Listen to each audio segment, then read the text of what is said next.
Welcome everyone to the MMA Vivisection for UFC Sao Paulo, Derek Brunson versus Lyoto Machida. And as somebody else pointed out a couple days ago, why the hell is Derek Brunson getting top billing on this card? Why isn't Maia Covington the main event? No. I get why Derek Brunson's in the main event against Lyoto Machida, but why is he getting billing over Lyoto Machida? Do they have to do with ranking? I thought they did them based on ranking. Is Derek Brunson higher ranked than Lyoto Machida? Machida's probably not even ranked anymore. He hasn't fought in 2 years. Oh yeah, maybe that's 26 months, I think, since he was suspended. Maybe it's just a ranking-based thing. Let's see. Middleweights. Yeah, you're right. He's not ranked. So, I guess that must be it. I know, it hurts inside. It just hurts inside to hear Derek Brunson's name read before Machida's, especially as a die-hard, old-school Lyoto Machida fan. It does sting a little bit. You know, you have a former light heavyweight champion and multiple-time title contender in light heavyweight and middleweight. And then you have a dude who's never competed for a title and is like climbing potentially as high in the rankings as he's ever likely to at the moment. Such is the fight game, unfortunately.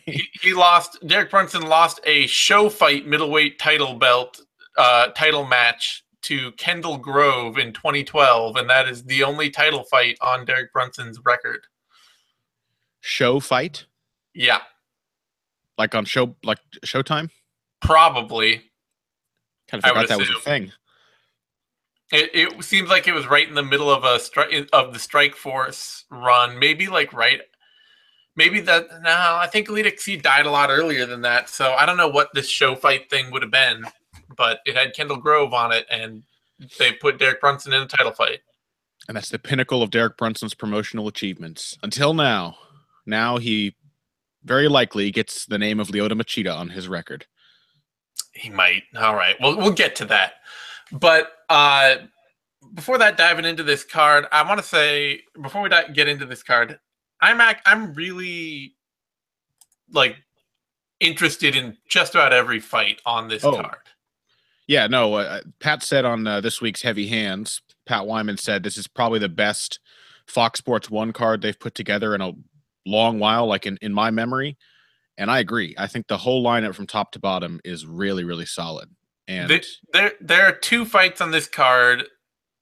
I mean, there are multiple fights that could suck because just any fight can turn to shit if something breaks in the matchup between 2 guys and they're suddenly like, oh, I don't want to fight this guy that hard. Then any fight can suck. But I see 2 fights on this card where I'm worried that might be a stinker. But I'm not. Even then, I'm still interested in the fight. So, yeah, same here. They're all relevant or interesting in some way. Yeah. Let's dive in then to the bottom and the first potential this might be bad fight on the card. Christian Colombo, Marcelo Golm. And since we were talking about the mysterious origins of Derek Brunson's show fight bout, I do want to point out that on Marcelo Golm's record is a promotion simply called Mr. Cage, which Brazil's might be my favorite Brazilian regional promotion yet. Obviously, they are bringing in Marcelo Golm here as a promising and talented young fighter to get a win over a fighter they probably don't know what else to do with in Christian Colombo, who has just not panned out or looked good in the UFC in really any way. Not only has Colombo lost, that fight with Jarvis Dano was a draw. Yeah. Lost one and drew one in the UFC, but they've both been pretty awful fights. At least on his part. The Luis Enrique fight was only fun because eventually he wore down and got beaten up. And I think that as long as Marcelo Golm does not experience a massive adrenaline dump, which he certainly could, as many fighters do, as long as he doesn't experience a really massive adrenaline dump in his UFC debut that shuts him down, he's likely to be fresher than Colombo throughout the fight, even if he does have some octagon jitters. And if that's the case, then I really put a lot of stock in his speed and his takedowns to make this fight difficult for Colombo. Obviously, on the feet, Christian Colombo can be very dangerous for him. He's a big, giant man. He's got good knees. He's very accurate and powerful with them. He's the kind of guy who has a frame where he just kind of moves against things and it hurts people. You know what I mean? He doesn't have to really throw. He has that semi-shilt power because of his size. The Ben Rothwell. Right. Yeah. He was a sort of, Christian Colombo hurts you with a knee. It often looks like he just sort of lifts his knee into your chin. But Golm's going to have to watch out for that stuff. But provided he can hit some takedowns and he does have a good, well-timed and powerful double leg, then he is probably going to work Colombo on the ground with his ground and pound. Colombo just does not have fluidity or speed of any kind on the ground. He had a huge amount of trouble there with Luis Enrique, and Golm may not have the same level of jiu-jitsu, but I think he's probably makes up for that by being a little more aggressive with his ground and pound. So I'm going with Golm by second round TKO due to GNP. Yeah, I'm going to make this a little bit of a heart pick because I like Christian Colombo. I got to talk to him, and he's a nice dude, and he's a dude without any, like, zero misunderstandings or, that's what I'm looking for. Illusions? No, whatever. The guy who knows exactly where he is and what his problems are. Yeah. You know, he's a dude who's out there like, I know I'm old, I know I'm slow, I know I'm not a good athlete, but I want to fight hard, and I'm just going to fight hard and make the best of it. Was that the right word? Was illusions the right word? Yeah, illusions. Okay. There we go. No illusions. That was the right word. And he, you know, so I like him, and I want to see him do well. He is incredibly slow everywhere.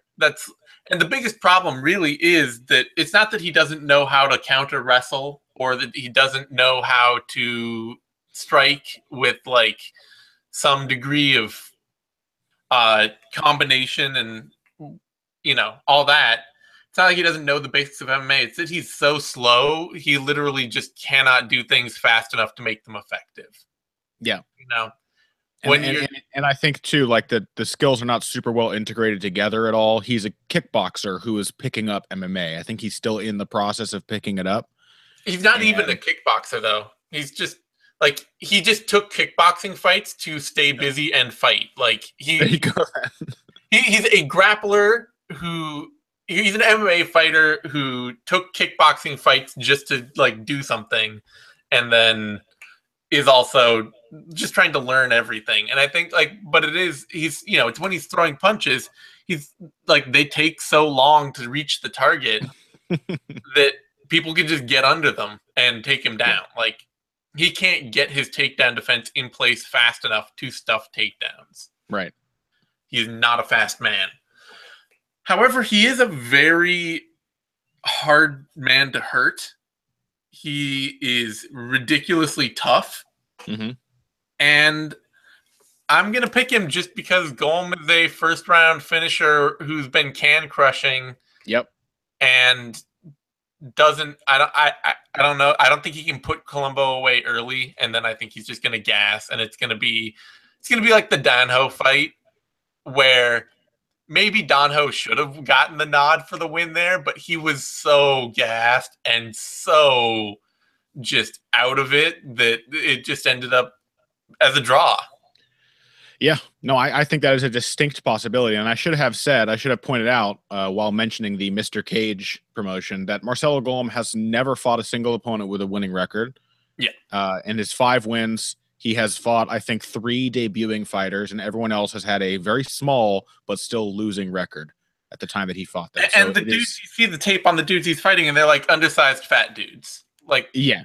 There's some big dudes who just aren't good, but they don't have any experience. So he's built up some confidence there, but even Christian Colombo is a massive step up when you have not faced anybody with any kind of meaningful experience. So Golm absolutely can be a decent fighter. He looks like a good athlete. He looks like he's getting a basic wrestle, boxing, MMA game going. But I'm going to take Colombo just for the heart pick because I like the dude and because I don't think Golm is actually prepared for any kind of step up in fight or in fighting. So I can feel that. Golm is a sizable favorite here, opening at -175, now down to -200. And Colombo is the underdog, opening at +135, now up to +164. So now I'm almost tempted to say that Colombo's worth a bet there, but I'm not 100% sure. Thing is, it doesn't. If Golm does collapse, it doesn't really matter how Colombo wins. Like if Golm really falls apart, yeah, but then he might really need to fall apart completely for Colombo to win. Yeah, it could be the kind of thing where even dead tired, Colombo just being as slow as he is will not like the get Donho fight. Any offense going. Yeah, like the Donho fight. Like yeah. he couldn't really make Jarvis Donho pay for how terribly he was fighting by that third round. He did quite a bit, but he couldn't make it clear enough to actually get the win. So yeah. Don't bet on heavyweight fights. no, and then not this fight. But that's why it's a fight I'm interested in, because I want to see, like, is Golm just going to fall apart? Agreed. Colombo's a nice dude. He's going to walk out to Blue Oyster Cult Godzilla. What's that? He's going to walk out to Godzilla by Blue Oyster Cult. Yeah, I like that. Yeah, he's a fun dude. I like him. So I like that a lot. And if Golm does win, by the way, I think we can agree we'll have a pretty solid heavyweight prospect on our hands. Yeah. If he got the makings. If he can show the power and an actual aggressive, consistent game plan to beat Colombo, then yeah, he's absolutely a good prospect. He looks big. So he looks athletic. So it's a meaningful fight. Yeah. Up next, flyweight bout: Deiveson Figueiredo, Jared Brooks. First of many really honestly difficult fights to pick on this card. Brooks coming out of the Japanese circuit is kind of undersized even for a flyweight.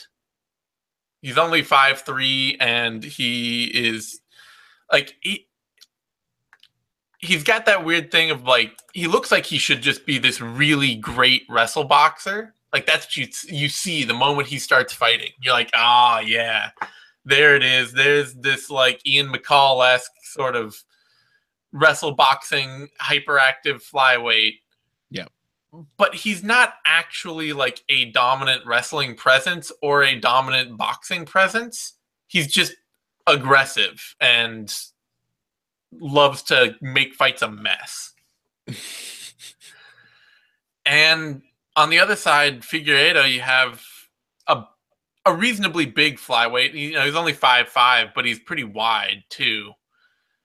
And who's just kind of got this funky power style that is all based on him landing big power shots while eating shots and getting power takedowns and then moving to dominant mat positions to look for submissions. And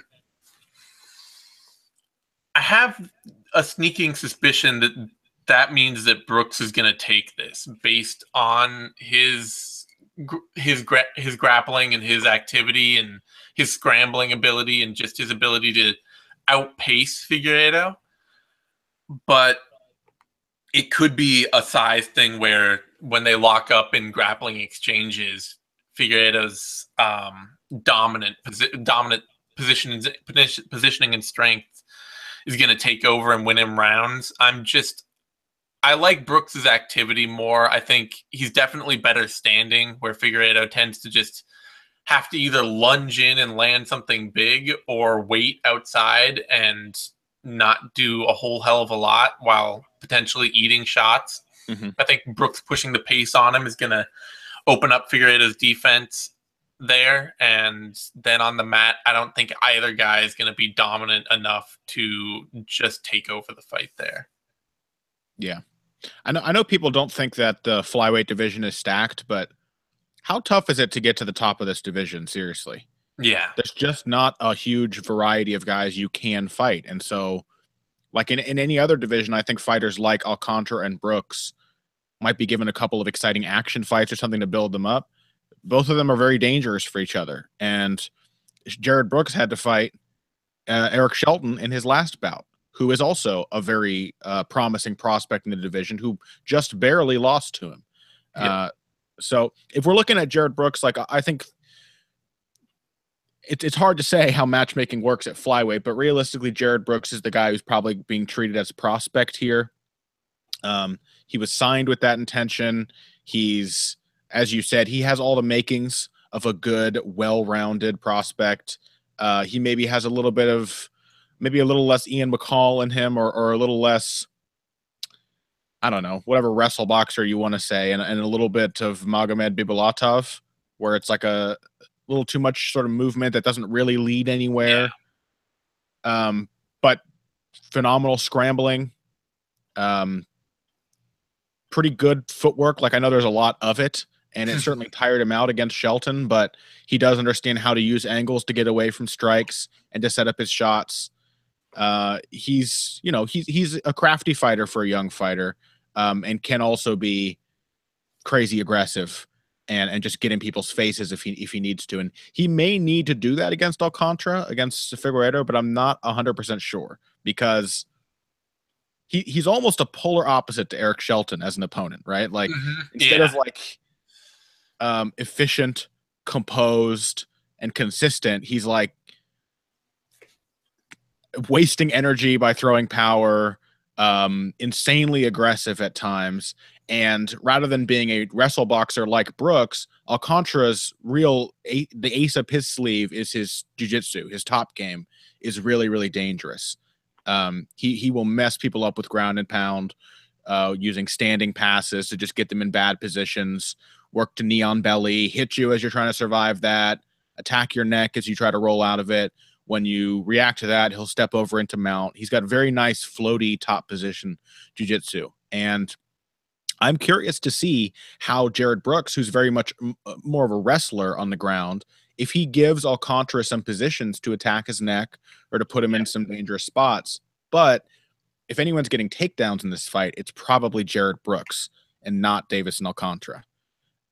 So I think a lot of how this plays out will really depend on the striking, where Alcantara has great power and places and times his shots very well, but doesn't necessarily do a lot to set them up. Just walks in. Just like throwing a big, like, I'm just going to pick this huge uppercut and I'm going to throw it off, right, like as a lead because why not? Exactly. And then on the other side, like, he's pretty good with his counters because of that nice timing, but he's also very hittable, much more so than Brooks. So I think there are enough advantages in Brooks' corner to pick him here, but I think we may very well be looking at another split decision kind of fight, because Alcantara is very likely to hurt Brooks at some point. And if Brooks makes one mistake on the ground, Alcantara has the kind of game designed to threaten that wrestler's jiu-jitsu. So, I think it's a great matchup. I'm going with Jared Brooks by decision. Yeah, it's tough because I like Brooks' pace standing, but he gets a little more wild and open. But it's not like, there's equally as good a chance that Brooks hurts Figueiredo as well, because, we've seen fights for Figueiredo regionally where he just gets absolutely melted and then has to fight back through it and against worse competition. And if we're talking about jiu-jitsu versus wrestling, if Brooks ends up on top, Alcantara may be far too willing to stay on his back. It could be that, I just get the feeling both guys are going to scramble a lot and not get much time to hold one another down. Yeah, that's why I'm interested to see if Alcantara can hold Brooks down. Yeah. Because I think Brooks relies on scrambling a little more than Alcantara does. Definitely does. Odds on that fight, Brooks is a mild favorite, opening at -190, and has been tick-tacking up and down, and got down to -200, and has since then drifted slowly back up to -185. So those odds have been pretty up and down since they've opened. They haven't been open that long. Figueiredo opening at +150 up to +162, and has drifted down to +131.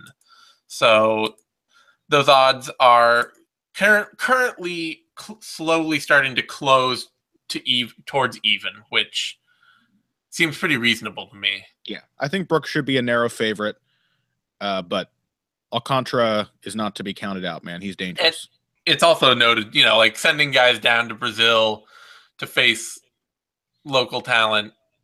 sometimes you just get like Brazil running the tables on those cards, and sometimes you get a whole bunch of really sad fans and big upsets. I will say, I think Jared Brooks probably thrives in that environment because I remember his fight with Jun Nakamura and Pancrase when he just called out the whole arena. Like he kind of likes being the heel. So Brooks has a huge chip on his shoulder, no question. Yeah, he doesn't mind that. Brings us, that's the end of the Fight Pass card. Now on to a welterweight bout opening Fox Sports 2, because why not put more stuff on Fox Sports 2 where nobody can watch it? And a fight between Elizeu Zaleski and Max Griffin. All right. I really like Elizeu Zaleski dos Santos. I mean, all his fights are fun, but I think also people have, it's been too easy to overlook the fact that he has been getting better and better. Like all of his fights have kind of been samey. So you could be forgiven for thinking he's just the same guy who signed into the UFC, but he has been getting a little sharper, a little more controlled. I thought his performance against Lyman Good was really impressive. He did a great job of mixing in his takedowns, of sort of managing his energy. And when he throws combinations, he throws combinations. He is a very effective striker when he lets his hands go, but he does still seem to have this tendency of sort of just letting parts of rounds slip away from him, especially when he is very threatened by his opponent's wrestling. He is, to this day, extremely easy to take down compared to most of his opponents. I don't think that's going to be a massive problem against Max Griffin. Max Griffin can hit a well-timed takedown, but he, like Dos Santos, is usually the one being out-wrestled by the superior wrestler. He's much more of a brawler. And in that kind of matchup, I have to favor Zaleski dos Santos. I just think he's a sharper, craftier version of the same kind of style. He's becoming a lot more of a boxer puncher. He will augment his intelligent fighting with little bits of brawling, whereas Griffin, I think, doesn't really have a choice but to just throw bombs at people. So I'm going with Dos Santos, and I think he might. Griffin's very tough, though. I think he'll get a decision. Yeah, this is okay. I'm going to say this, and then I'm going to have to eat these words because Dos Santos, Zaleski will get KO'd.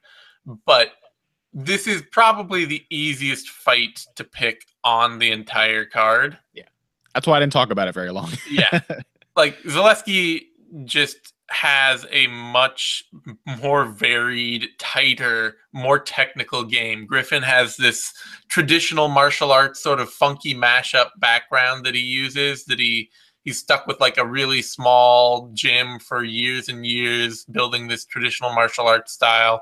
And what it basically results in is it works because he's a great athlete who hits really hard, but it's mostly a lot of him wildly swinging at people and catching them. Isn't that funny how everyone from their interesting traditional martial arts background is just like an insane brawler when the chips are down? Yeah.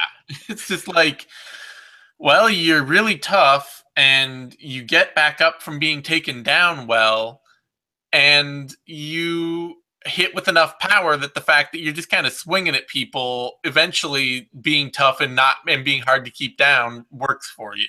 That's kind of Griffin's whole game. Very regional of an MMA metagame. Yeah.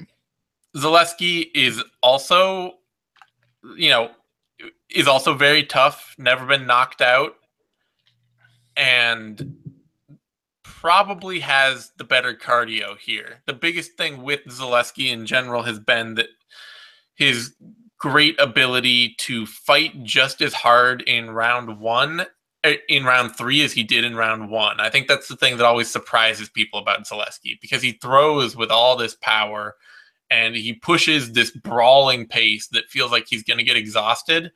And suddenly round 3 comes and he's still the guy pushing that pace, and his opponent is the one flagging and going away. So just on that, on his better technique, on his better, more well-rounded game, his better takedown setups, he actually sets up his takedowns pretty well to get guys to the mat, and can be a pretty competent grappler there too. I got to pick Zaleski, but like I say, me feeling this is the easiest fight to pick on the card probably means that he gets knocked out early, just with Griffin throwing wild and landing some short left hand that just shows off his great power. And then we're all like, oh, shit, whatever. Yeah, it doesn't. I mean, knowing Elizeu Zaleski dos Santos too, like he does like to scrap with people. He's going to give down at least in the pocket and throws hooks. Yeah, he's at least going to give Max Griffin quite a few glimpses of the kind of fight he needs to win. Yep. In between, you know, probably taking him down, but Griffin is going to have opportunities. He's a very hard hitter, and as you said, like he's very tough. He's totally comfortable in a brawl. He's used to relying on his power and his athletic advantages. So, like, even though, the easiest fight to pick does not mean that it is an uninteresting fight or one that is a predetermined result by any means. Yeah. Zaleski is a favorite, opening at -210, adjusting up to -187, and drifting back down to -209. And Griffin opening at +160, adjusting up to or adjusting down to +158, and then moving up to +171. So odds there slowly moving apart with Zaleski dos Santos as the favorite, which makes sense to me. Let's see. Because Griffin is, both guys are tough. So betting, even though they're both knockout, like have power, betting on a finish is probably not the best idea. Yep. That brings us to a lightweight bout. Hacran Diaz, Jared Gordon, to me, probably the other bout with the most potential to be a complete snoozer. Would you say that's Hacran Diaz's fault? Yeah, always. Hacran Diaz just, it's like Jose Aldo on a severe downer, where like he's just been taking something to, like he's like Jose Aldo on codeine, maybe. Right. Absolutely. Where Jose Aldo after dentist. That's Hacran Diaz. Yeah. And he's incredibly tough and really hard to hurt, and he wrestles well, and he has a reasonable bag of technical striking tools that he will throw out one at a time every 30 seconds. And you just kind of have to be able to take the fight to him and overwhelm him. Mm-hmm. And part of me thinks Gordon can do that because he does fight at a higher clip, but he doesn't fight any more technically at a higher clip. He doesn't have, like, he overreaches on his punches a lot. He just kind of gets himself extended out there. He's not a overwhelmingly physical takedown artist who can just kind of beast people. At least he didn't.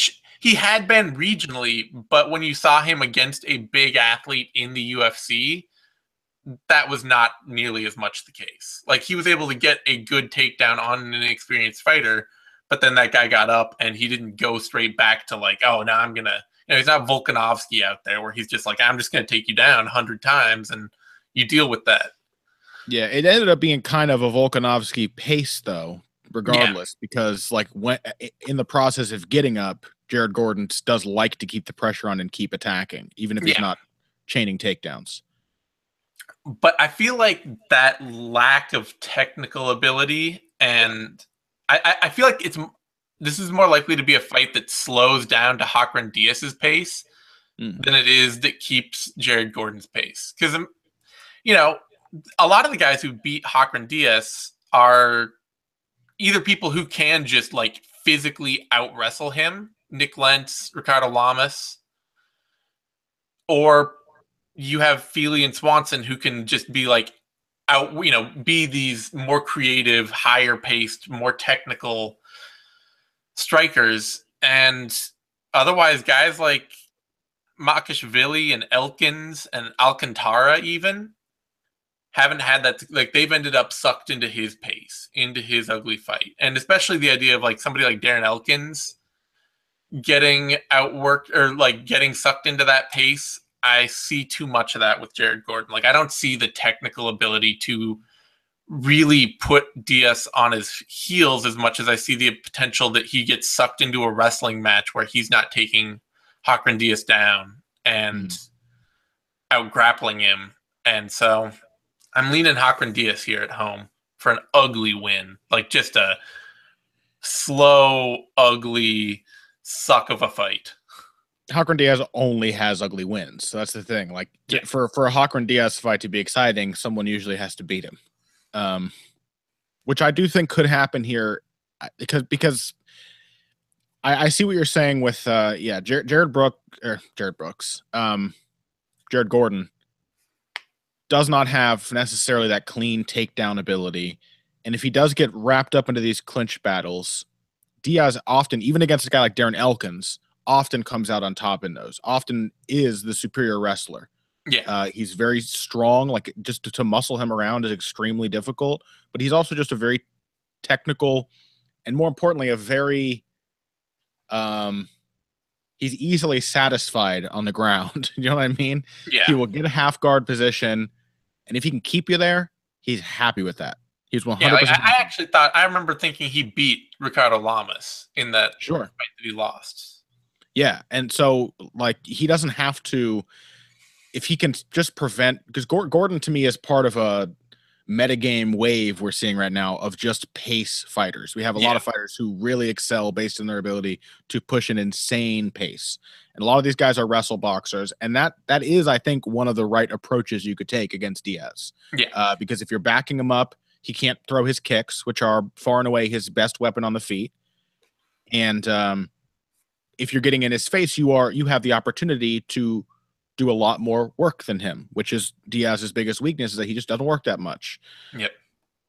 But if that involves you tying up with him, then you risk being taken down, where Diaz's refusal to work works perfectly well. Because if he keeps you on the bottom, he doesn't have to work. He can just steal 3 minutes of the round. I think I'm still going to go with Jared Gordon here, because I do think he is part of a new wave of hyper-aggressive wrestle boxers that Diaz has not faced a lot of before. Like, even different from guys like Darren Elkins, I think Gordon is much more satisfied to throw strikes when he can't get the takedown, to mix the two together and to just constantly make you react to whatever he's doing. If he can do that, I think he'll probably win the first round in a surprisingly big way. And then I would not be surprised at all if Diaz drags him into his pace over the course of the fight, but not soon enough to take 2 rounds. So I'm going to say Jared Gordon by a close decision. Yeah. No, I can easily see. And that's why I'm not uninterested in this, because I want to see if Gordon can rise to the occasion and put his pace on Diaz and make this fight his. He easily could. I have this feel, I don't like enough of the technical tools Gordon is showing, even with his pace, to make me feel like he can't get sucked into the slower fight that Diaz likes. Hacran Diaz is like he's just the Gleison Tebow of this division, where very few of his fights are fun to watch, but you want to watch almost all of his fights because he's typically being matched with people you're like, can they beat Hacran Diaz or not? He's a very interesting benchmark. Gordon is currently a slight favorite, opening at -170, moving adjusted up to -151, and has since sort of drifted back down, up and down a little to -160. So just a little movement up and down on that, but not a lot. -160 currently for Gordon, and Diaz opening at +130, moving up and down to +133. So yeah, not close lines. I don't like the way Diaz fights enough to even say like, oh, he shouldn't be a favorite, or he should be a favorite here, and he's like nothing what's about them. Is there a total? Over 2.5 is -220, under 2.5 +180. No, don't bet the under. No. Yeah, just skip it. Just skip it. Middleweight bout next: Antonio Carlos Jr., Jack Marshman, and let's see. This is you. Always down for a Jack Marshman fight, and so therefore disappointed that he will probably get submitted early here.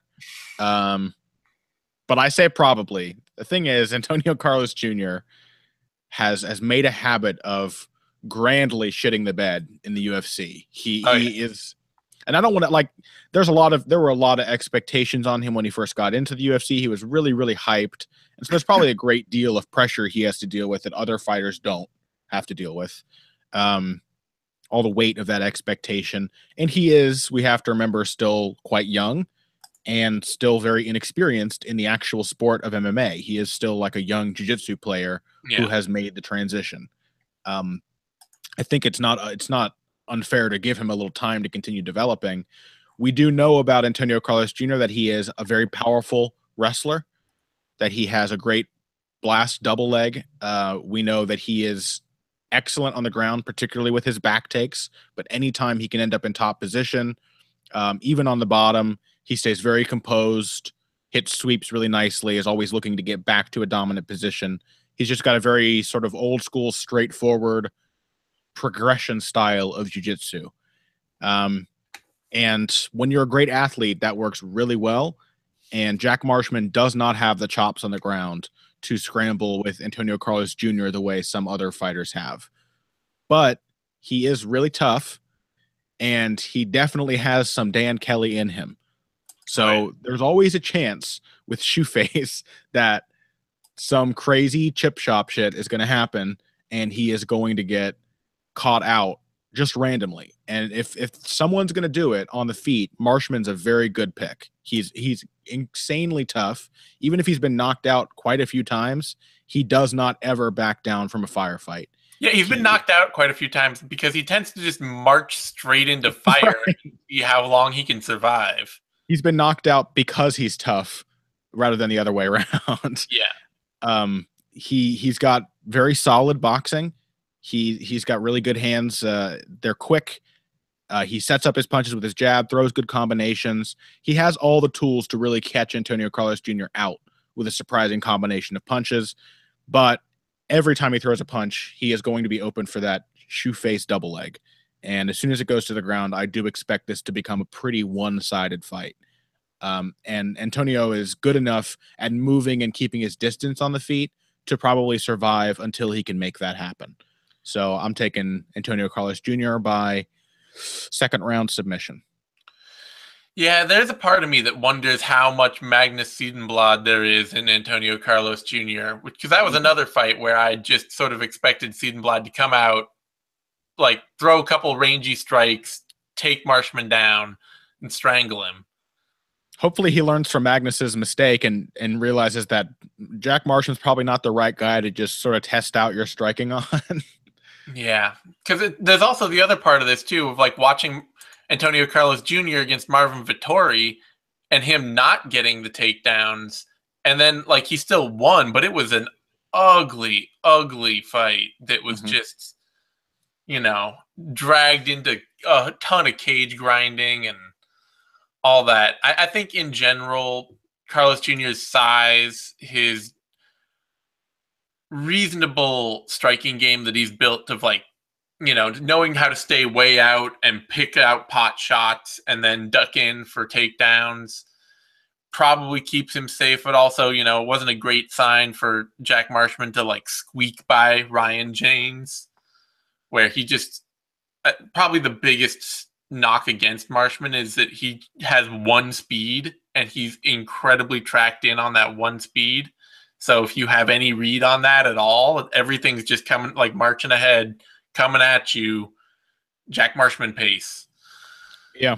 There's a certain thing with Antonio Carlos Jr. It kind of also reminds me of Olivier Aubin-Mercier.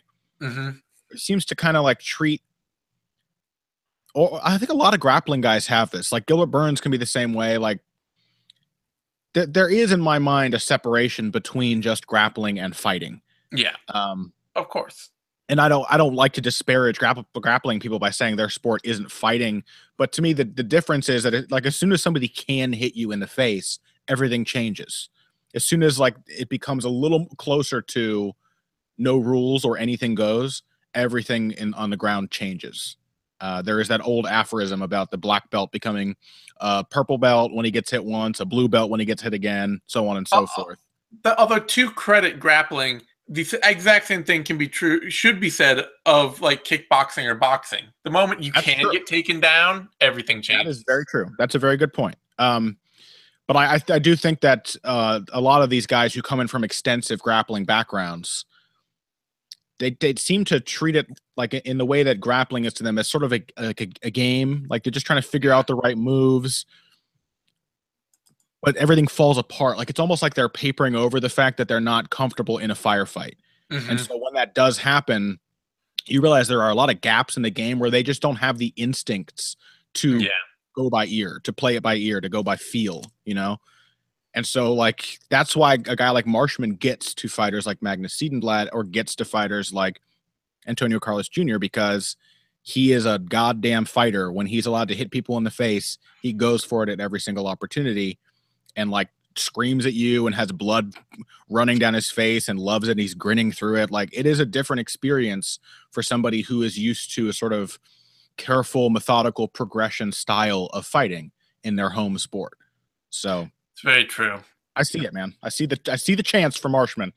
Yeah, there's a serious one. It's because Marshman's not the easiest fighter to take down either. It's just he's not or hold down, but he's not impossible to do so. And Antonio Carlos Jr. really is very, very good at getting people down and keeping them down generally. So, I don't know. Antonio Carlos Jr. is the biggest favorite on this card, and that just kind of feels to me like people haven't watched enough Antonio Carlos Jr. fight. Should never be the biggest favorite ever again, okay? We learned our lesson. Yeah. He opened at minus 300, adjusted down to minus 400, and is now at minus 447. It's this crazy thing where we see a guy caught out and sort of exposed. I don't like to say exposed, but then he becomes a massive favorite. He continues to be a massive favorite because they keep giving him matchups he's supposed to win. Yeah. But you can never trust it because like that 1 or 2 times he lost was also in a matchup he was supposed to win. So how can you have any faith? Marshman opened at plus 220, adjusted up to plus 300, and now plus 343. Jack Marshman by inside the distance is plus 488. Antonio Carlos Jr. inside the distance minus 140. So if you wanted to look at this fight at all, I mean, straight odds on Marshman might not be bad. I don't know. I'm not going to bet. I shouldn't. I always see something like that and I'm like, oh, that's so tempting. But it's also exactly why I don't spend any money. So nonetheless, this has a fight. This has written on it a fight that won't go the distance and that could easily end inside the distance for either of two very obvious factors. Yeah, absolutely. So we're both picking Antonio Carlos Jr., but I'm not doing so with nearly the comfort that bettors are. No, absolutely not. Brings us to a welterweight bout: Vicente Luque, Niko Price. And this is a great fight. This is a fascinating fight because it matches up two very willing strikers who have very flawed striking games that are still very solid striking games. Mm-hmm. I mean, obviously, both guys can grapple. Price not nearly as good a grappler, perhaps, as Luque, but both guys aren't just strikers, but they tend to start fights and keep fights striking for until they can't. Especially Luque is the more likely to change pace, but I am leaning towards Vicente Luque here because I keep being uninspired by the technical pieces of Niko Price's game. Like, he's got a lot of power and he's aggressive and willing to be aggressive and long, especially behind it. It's weird to see people, especially like the Alan Jouban fight. It's still just weird to watch that and just see Price just land a long right hand leading that just absolutely breaks Joban's soul. Like that, it doesn't feel right. There's not a lot of trick to it. There's not a lot of anything that Joban hasn't seen or know how to work with. It's just, well, he's big and long, and he threw that right hand, and it landed, and that's all it took. It reminded me of the right hand that Matt Brown landed on Mike Swick, where it was like way overextended, and it wasn't like the cleanest punch, but that was where I first came up with the brilliant and subtle and very accurate phrase, weird power. I know.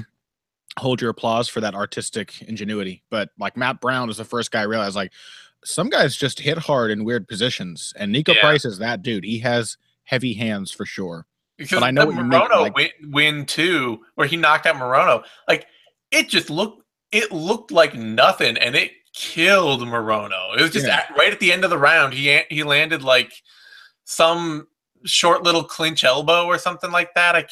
Or punch. It was a little uppercut as Morono was ducking down. He hit him like on the neck, and it just melted him. Yeah. So that could happen. Luque has been tough to date. He has not been knocked out before, but it could happen. But also, like, seeing that Morono fight, Morono, who's a much less clean striker and a much less athletic striker than Luque, had a ton of success pushing a similar game of just staying in Price's face, keeping pressure on him, and attacking with heavy punches. And it feels like Price he's not a great counter striker. He's best when he has tons of space and he can lead, or he can assert himself physically inside and land something powerful. If it's you pushing him, he's not great on his back foot. He's not a technical marvel who's going to time you perfectly. He's just kind of this weird, awkward, rangy power that if you give it any time and space can really hurt you. And I feel like Luque, I know he's going to come out and press Price. And it's just a question of, does he have enough success doing that for long enough to win the fight? Because the only other problem here was his fight with Leon Edwards, where he gassed out while controlling the fight. And that is a problem. Like, he was getting takedowns, getting top control, landing strikes on Leon Edwards, and he gassed horribly. You know, it was going in on a takedown when Edwards hit the decisive switch in the second round that just showed that Luque didn't have the energy to push through on the game he was implementing anymore. That could happen here. I don't think Price is as versatile a fighter to turn it like that. But I'm picking Luque with the complete understanding that Price could head for another funky, weird KO. Yeah, it does seem really possible to me that Price could just still be there after the first round and just start finding openings. You know, kind of also like Deiveson Figueiredo, like he just kind of decides to throw sometimes. Not a ton of setup, not a ton of craft, as you said. But if he gets you in the corner or whatever, he'll just be like, oh, I'm just going to lean in with 2 or 3 really hard punches, and they hurt. Yeah. Luque, I am glad you brought up the stamina thing, because I think that is going to be an issue for him going forward. I think he's a very fast starter who does really tend to flag later in fights. And as I'm not 100% sure how well Price fights after the early going, but he strikes me as the kind of fighter who will just keep trying to find openings. And even if he doesn't, he certainly has the power to keep himself in a fight, even if he's flagging. I like the Matt Brown comparison. The more I think about it, the more I like it as a striker. Like, he doesn't have that technical clinch depth that Brown was always able to fall back on. But Matt Brown, similarly, was the kind of guy who he would get tired and get sloppier, but he never stopped pressing, ever. Yeah. And like Matt Brown, like Tim Boach, who does this pretty well too, like Price does seem to have a really good knack for timing people just as they try to slip out to the side, catching people. Like he puts a lot of pressure on. People are worried about his power once they feel it. And then as they try to escape, he'll just kind of clip them with a reaching overextended punch as they're trying to pivot away, or as they're they think maybe they just start to think they're out of position. He seems to catch people like that a lot. And I can see that happening. But I also think that Luque is Luque the clearly better wrestler? It's not an easy fight to call, man. No, it really isn't. I think Luque is better at pressing a wrestling game, and he is a good. I think he is actually clearly the better wrestler. Yeah.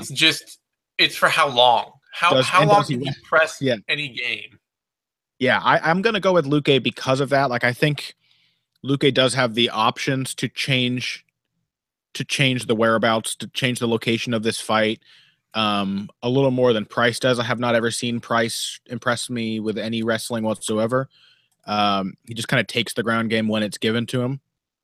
But with the caveat that if Price can continue pressing a pace or even up the pace after the first round, he could really give Luque trouble, even if Luque is out wrestling him, because all he needs are these little moments to just land something big and meaningful. But also with the caveat that Luque is very likely to do the same thing to Price in the first round, because Price's defense is not there. No. And Luque is a pretty sharp counterpuncher. Yeah, Luque is better going forward and going backwards. Yeah, than Price. He's just better in the pocket in general. Yeah. So Luque may very well get a first round KO himself. He's also very dangerous there. So I'm going with Luque either by first round KO or close decision. Yeah, but it's a fascinating fight because that gas tank that showed up with Edwards' fight, like I say, it's a fight he's winning. And right. You look at somebody gassing out in a fight they're winning, in a fight they're controlling, that's a problem. Yeah, I agree. Vicente Luque is opened at -170, has climbed steadily to -131. Niko Price opening at +130 has fallen steadily to +107. So those odds are just about falling to dead even, and I'm fine with that. Like it's a tough fight to call. We both like what Luque's or Luke, whatever. I'm never sure how to pronounce that shit, but I picked Luque and I'm sticking with it. Yeah, I picked Luke. I should stick with it, but we both like his technical game better. Yeah. But you can't deny Price's physical game. You just can't, Not at all. All right, that brings us to a bantamweight fight. First fight on the main card: John Lineker, Marlon Vera, and this is you. Well, I feel bad for Marlon Vera here. We always do. That's kind of my problem with this fight.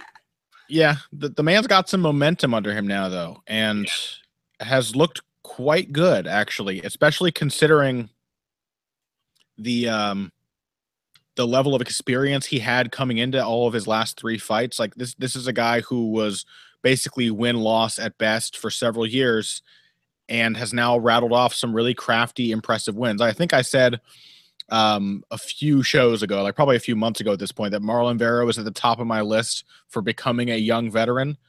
And I think he's still there. Like he is essentially learning. He seems to be improving in ways that, like, he's learning how to neutralize people. He's learning how to hang in there with people who are much more experienced and possibly more dangerous than him. And that is a good thing to have. That's a good mindset to have against John Lineker. But John Lineker is a very different opponent to most aggressive come forward fighters. He's not Brad Pickett. You know what I mean? He can't be. Vera still lost the majority of that Pickett fight. So what's that? But Vera still lost the majority of that Pickett fight too. Right. Yeah. You're not going to like change John Lineker's mind about what he wants to do to you by doing something to him. You know what I mean? He's just going to keep being John Lineker until the fight is done or you fall down. And yeah, we said, we did say, like, I just want to give a little shine to Marlon Vera before I pick John Lineker, because we did say, we talked about Brian Kelleher last week, which, by the way, Kelleher-Stasiak was a damn good fight. Yeah, great fight. A hella fun fight to watch.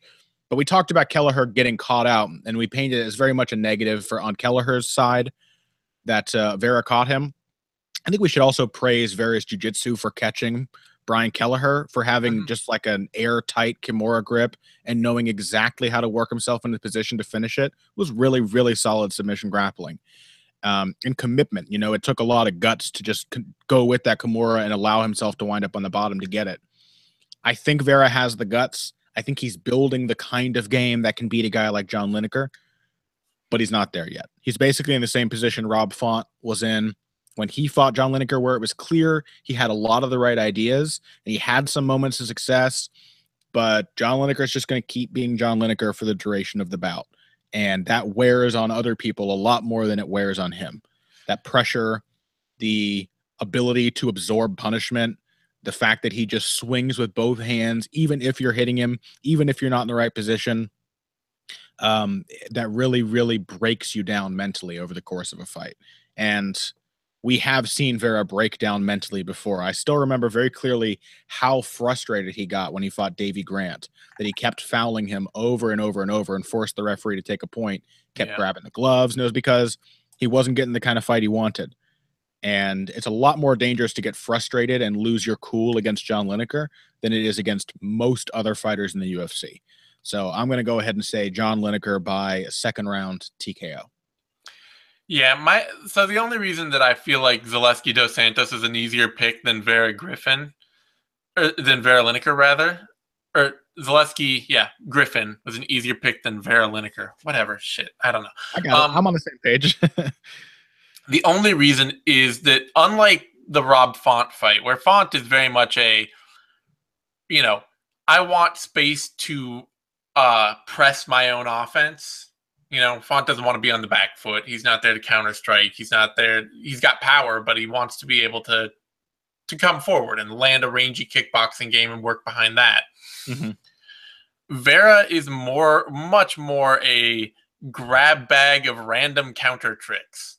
Like, yeah, he doesn't mind being backed up. Like, just being backed up in and of itself does not make him uncomfortable. Yeah, he will walk himself back into the fence and then just be like, I'm going to throw a flying knee now, or I'm going to try I'm going to try a switch head kick, and then if I get taken down, I'm going to immediately throw up a triangle or an arm bar or whatever. So what you're going to say is Marlon Vera by flying triangle. No, God, no. I am absolutely certain that John Lineker is going to win this fight, but it is going to be, it is, like, I keep being certain that Vera is going to lose his fights. Like, the way he fights at backing yourself up and then just randomly picking, like, one high-octane thing to throw out and try and hurt somebody with is a terribly unstructured fighting style. But it's tricky, and it's worked for Vera, and over time I've had to give him credit that he's a relatively large bantamweight who has a surprising amount of speed and power. Like, he places the shots he picks really well, and the submissions he tries really well. And so, you have to look at him as very much this, like, opportunistic, dynamic force. And the reason I said that he is building the right game for an opponent like Lineker is that we've also seen, like against Kelleher in particular, we saw a lot more careful timing of jabs and moving his feet off of these interruptive stop hits. Like, he's also putting together a much more consistent boxing game to complement the crazy opportunism. Yeah. So it is going to be something that, like, it is something prepared to potentially handle a fight like Lineker, but even against, somebody like Brad Pickett, who presses a much less violent version of Lineker's game, it was mostly not effective for most of that fight. And he caught a very shop-worn Pickett late on his way to a loss, but without catching him, and it's very difficult to catch John Lineker in a way that does not open yourself up for extreme body and brain trauma. You can't see Vera easily winning this fight. So I'm obviously going for Lineker, and it's the right concession of space and of range made for Lineker's game to be really effective. But I keep thinking that Vera is going to go out and get washed by aggressive fighters that press him, and he keeps finding random ways to win those fights. So I can't totally discount him. And especially that jiu-jitsu, man. I don't know how he gets it to the ground, but if he does, John Lineker's probably in trouble. Like it's probably a phase that Lineker really wants to avoid because he has been caught out on the ground. I keep saying caught out this episode. Phrase of the day. He has been surprised on the ground by a few opponents. And Vera, again, has very opportunistic, but also very methodical and well executed jiu-jitsu. Like all of the moves he does on the ground make a lot of sense. But you again, like you can't talk yourself into a Vera win. There's not even a way to do it because in all likelihood, John Lineker beats him up.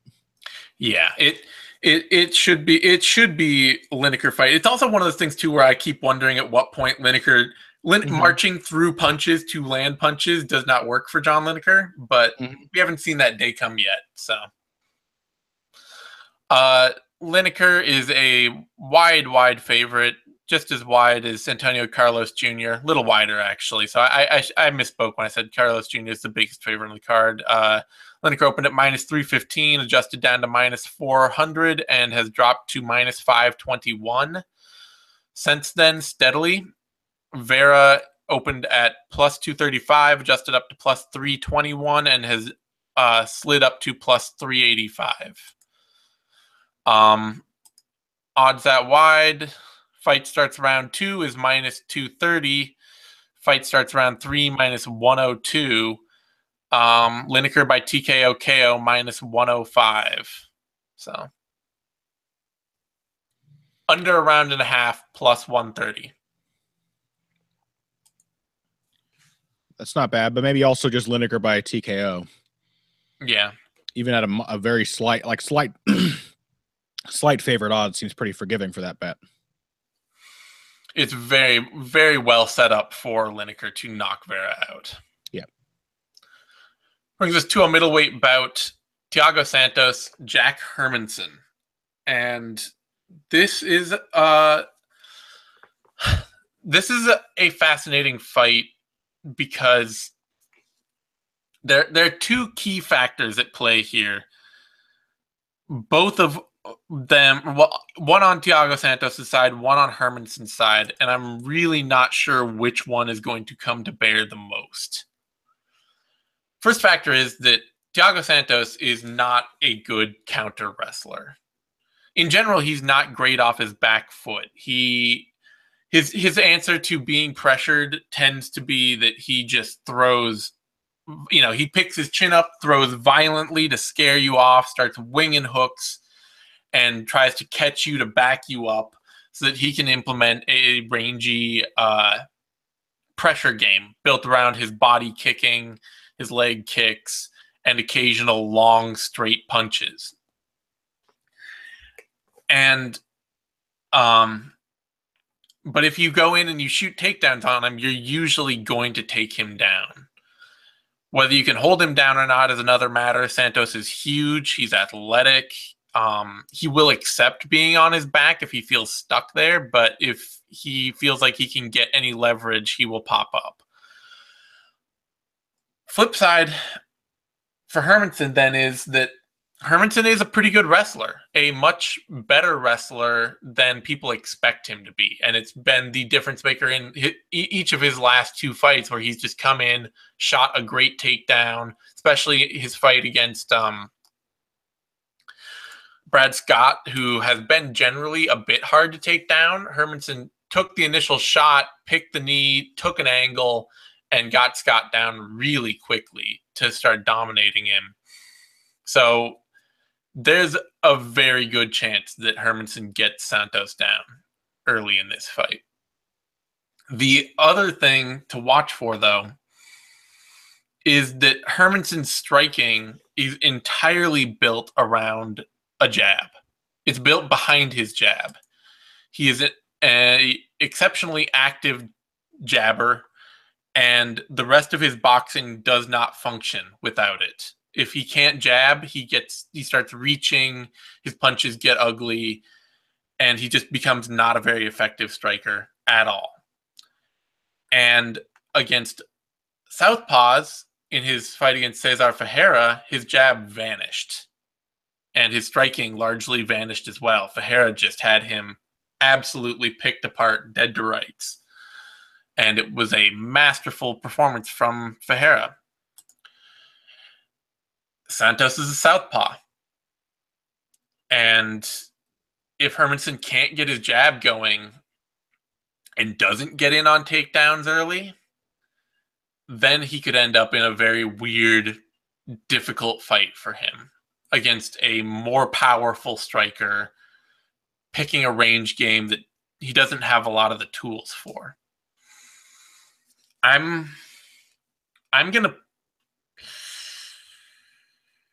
pick Hermansson because Santos is easy to take down, and because Hermansson's top game is really good and well structured, and he does a good job like advancing positions, landing strikes, actually making, it's not just a wrestling game, it's a wrestling game that transitions straight into a good grappling game. But you could say the same thing about Gerald Meerschaert, and Meerschaert got a couple of early takedowns. Santos was able to scramble back up, and then he just put a violent beating on Meerschaert as the fight went on. So I'm picking Jack Hermansson, but it is really all dedicated to how well he controls Santos when he gets him down. Because if he doesn't, I think the striking matchup could be really bad for him. Mm-hmm. Records like Thiago Santos are the reason that part of me hates making fight predictions, because how can he lose to Eric Spicely but beat Gerald Meerschaert? Yeah. Like, by any metric, Gerald Meerschaert should be the better version of that style. Well, and part of the Spicely loss was that he hurt his knee early in that fight. In defending the first takedown, he hurt his knee, and everything at time after that, he folded up. Yeah, there's an interesting point there about Hermansson's top game that, obviously he's been very effective with his wrestling. His top game is a lot more aggressive and based on striking than most of the people that Santos has fought. It's a lot more similar to what Gegard Mousasi did to him than what anyone else has done to him, and that does give me some concern. But the point about Hermansson's jab, I'm glad you brought that up, because I think too that was the reason he fell apart so dramatically against Cesar Figueiredo, where I really expected him to look sharp in that fight, and he just did not seem to know how to get anything going. And I think it was because his jab wasn't working. It wasn't as easily lined up and as available as it usually was. Perhaps some misguided person in his camp told him that you don't jab southpaws, you throw right hands, but his game fell apart as a result. And I mean, Thiago Santos is certainly jabbable. He might even be more jabbable than Cesar Figueiredo, who likes to stay away and protect his chin at all costs. But he's also a lot more dangerous to come in on. And I can really see Hermansson getting frozen outside. Yeah. Not knowing how to bridge that gap. And if he does, that is a very dangerous range to give Thiago Santos. I mean, he is a monster with his kicks from that range. And I think we are seeing Santos start to sort of chill out and gain the benefits of some of his experience at this point. The first time I thought that was in the Elias Theodoro fight, when he was so composed in the clinch and was just railing somebody with knees and was fighting a very smart fight. He still had some breakdowns in fights after that. But, Gerald Meerschaert did not freak him out when he got top position. Gerald Meerschaert got 2 takedowns in the first round, and Santos reacted really well. Meerschaert's game is, again, much more submission-based than Hermansson's. Not that Hermansson doesn't have a good submission game, but he really likes those short successions of strikes on the ground. But I kind of think I'm going to go with Santos here. I think that as long as he can, I think that without the jab to set them up, I'm not sure that Hermansson can really surprise Santos with his takedowns. And if he has to tie up with him in the clinch, I think he's a lot less likely to actually get him to the ground. And even if he does, there's a pretty good chance Santos can scramble up because of Hermansson's striking before Hermansson can put him out with those strikes. So I think what we're looking at is a sort of mixed up fight in which Hermansson eventually ends up waiting on the outside too much for his own good. And I think Santos is going to steal some rounds with his kicks. I'm going to go with a decision for Santos, but I wouldn't be surprised at a mid-round or late finish either. If he does get Hermansson into that kicking range, he's dangerous with just about every target he can hit.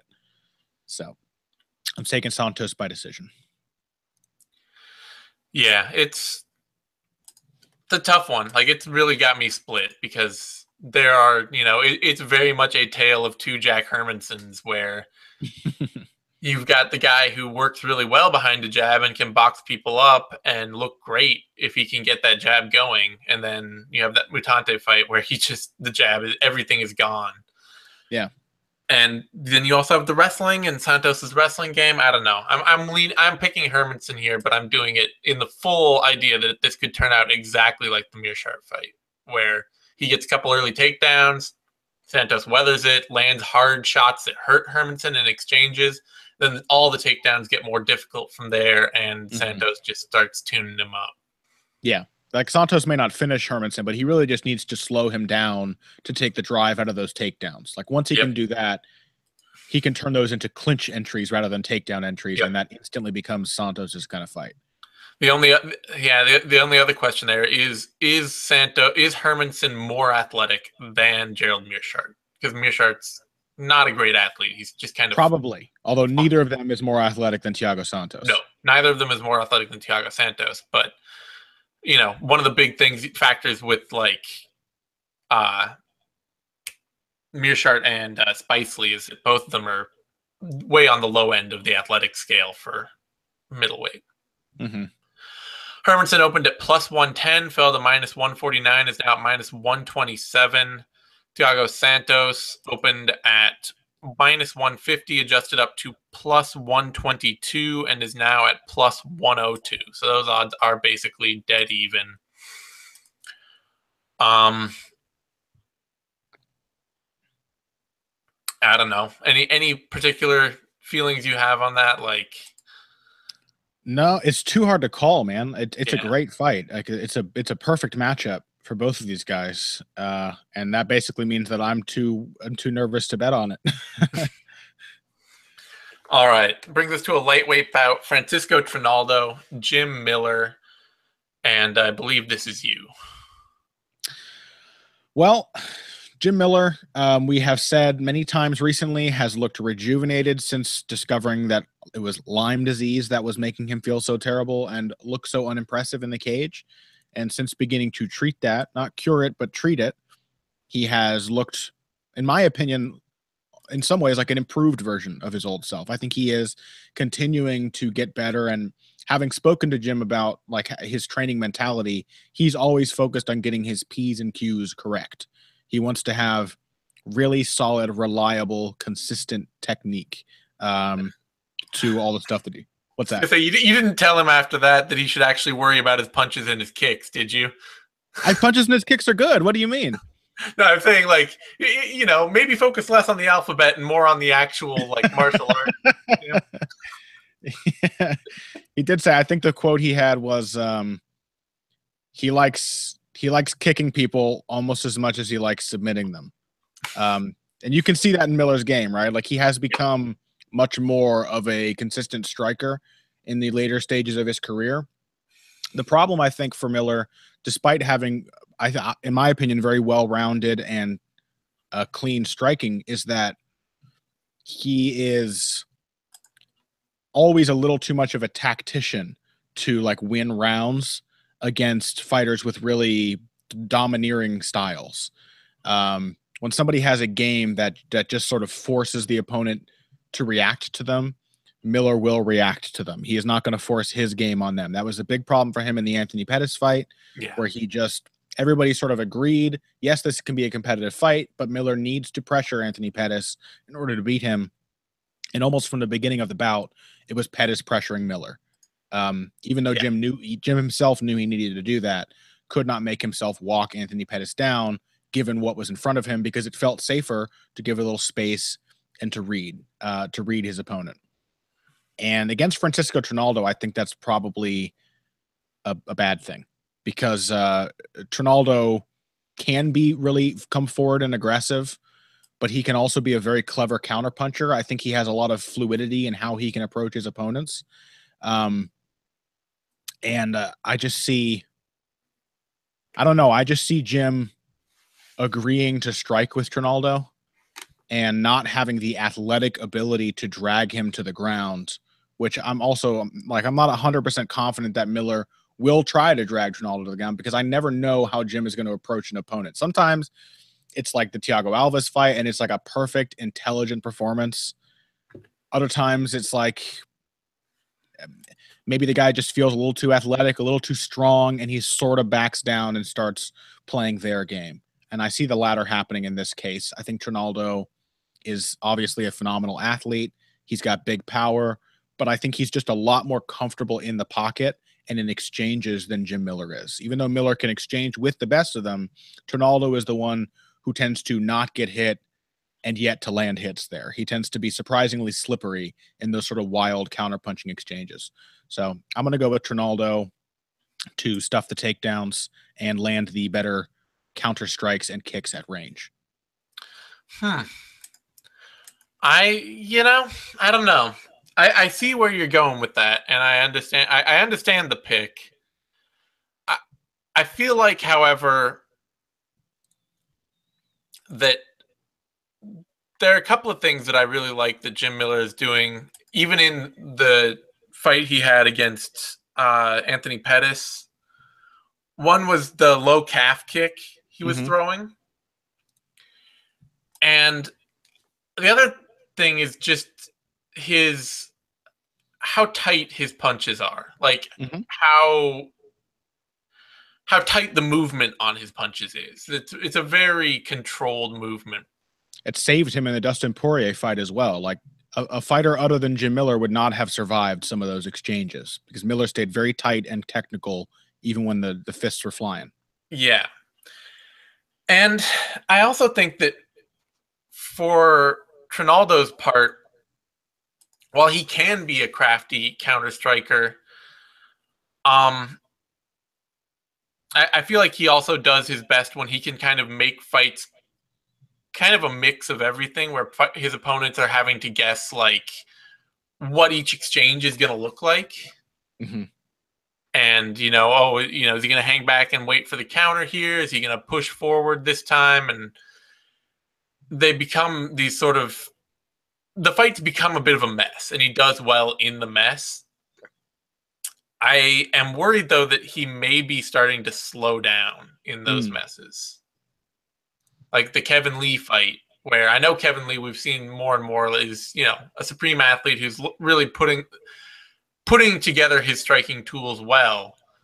But a lot of Trinaldo's loss there just also kind of felt like he just kind of started to slow down a little, and Kevin Lee was still there, still throwing stuff, and Trinaldo was the one that ended up getting caught harder.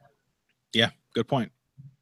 And Jim Miller is really hard to hurt, like nearly impossible to hurt badly still,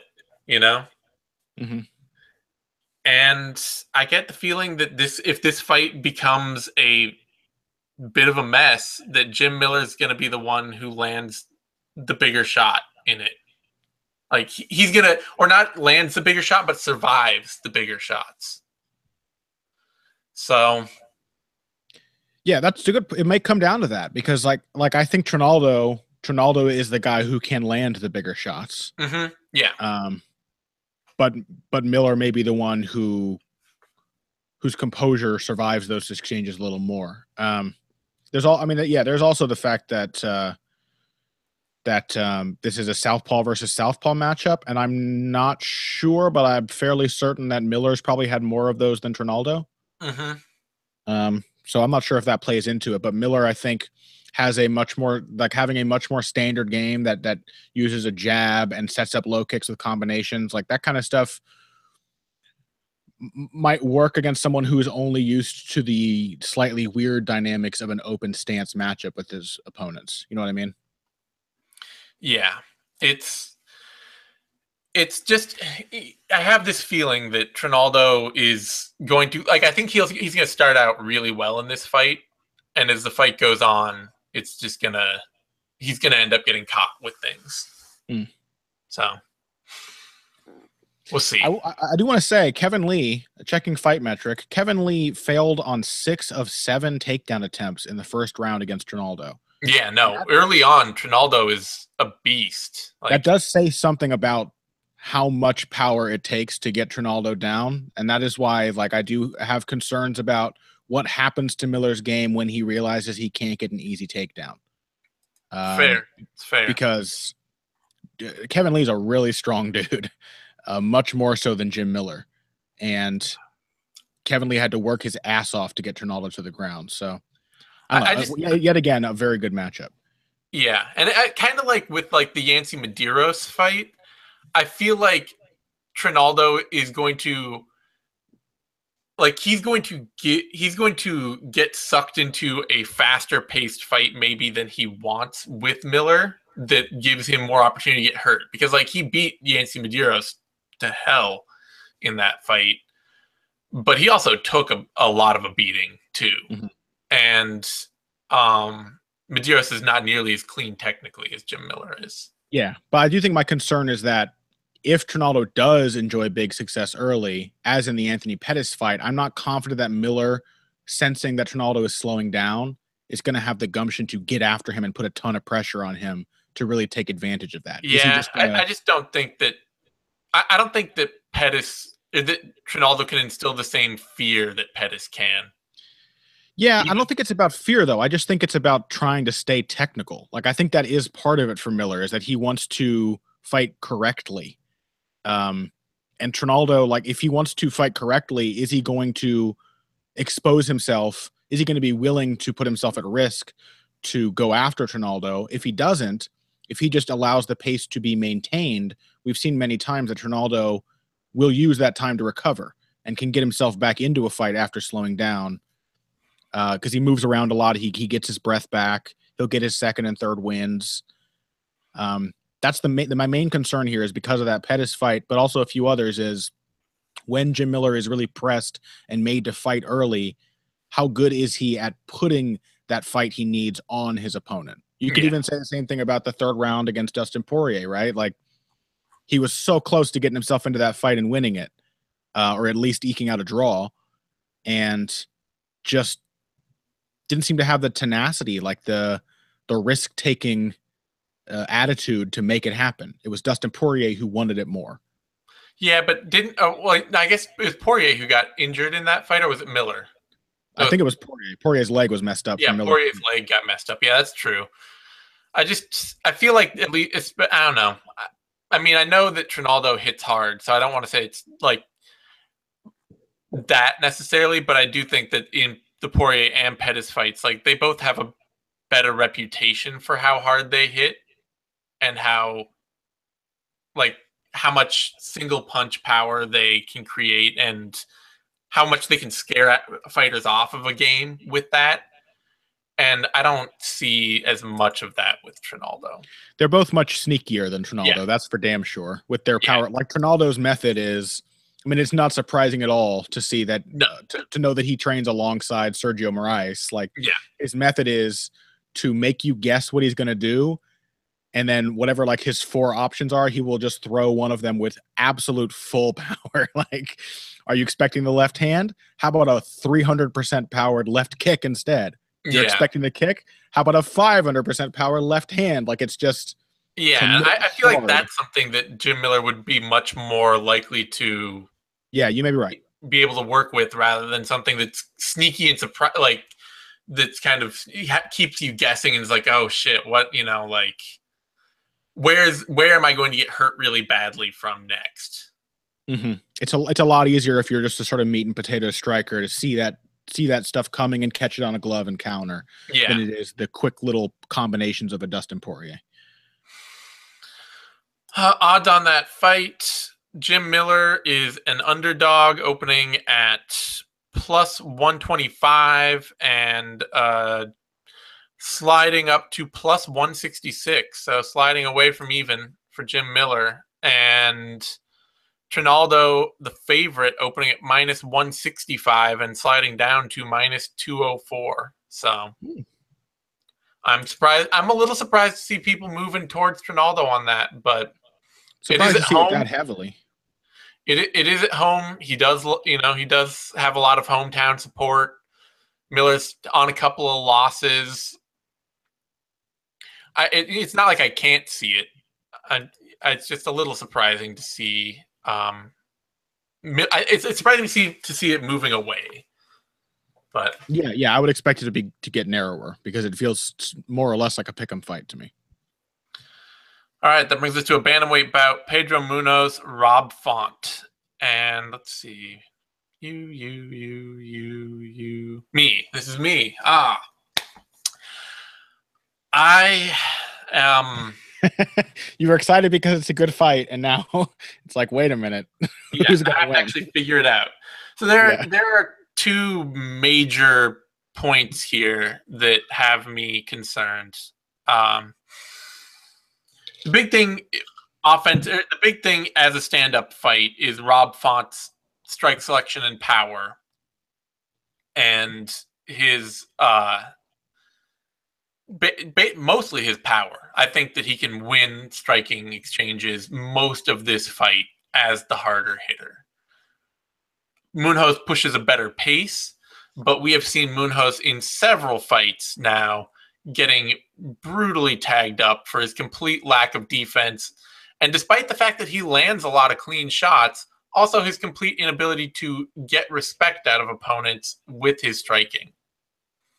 Munhoz he lands a lot, he's busy, and guys just work with it. Like, they roll with it. They don't back down from him. They'll keep coming after him. Even Demian Stasiak was there all fight, throwing heat back at Pedro Munhoz and stepping in. I'm starting to feel like we can't say even Demian Stasiak anymore because that dude is tough as shit. Like, he is tough as shit.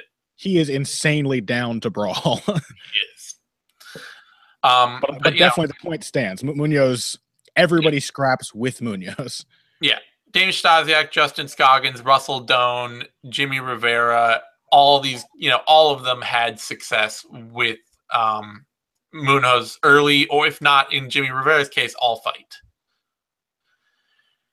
And so I feel like Font being the harder hitter there, being a good, confident fighter when he has the space to work, will win those exchanges.